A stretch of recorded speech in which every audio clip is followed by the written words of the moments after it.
नमस्कार दोस्तों, मेरा नाम है एडवोकेट शुभम। पिछली वीडियो में हमने देखा था कि कब एक सुपीरियर कोर्ट द्वारा मंजूर की गई जमानत को ट्रायल कोर्ट रद्द कर सकता है। आज इस वीडियो में देखेंगे कि कब वह ऐसा नहीं कर सकता। यहाँ पे हम ट्रायल कोर्ट को भी देखेंगे और अन्य सबॉर्डिनेट कोर्ट के बारे में भी रेफरेंस लेके चलेंगे। The law in relation to it has been laid down by the honourable supreme court in case of Gurcharan versus state. It is the case of 1978 in that the Honorable Supreme Court has held that once the bail has been granted by the superior court, it cannot be cancelled by the subordinate court. However, the reference in that case has been made in relation to the High Court and the Court of Session. But अगर हम rule of interpretations of statues को यहाँ पर applicable कर देते हैं तो ये जजमेंट सभी सबॉर्डिनेट और सुपीरियर कोर्ट के रिलेशंस में एप्लीकेबल होती है।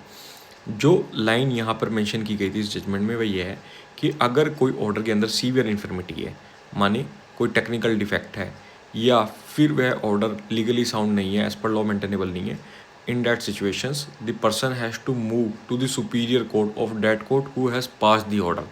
फॉर एग्जाम्पल, अगर हाई कोर्ट ने ऑर्डर पास किया तो आपको सुप्रीम कोर्ट के पास जाना पड़ेगा। अगर कोर्ट ऑफ सेशन ने किया तो हाई कोर्ट के पास जाना पड़ेगा।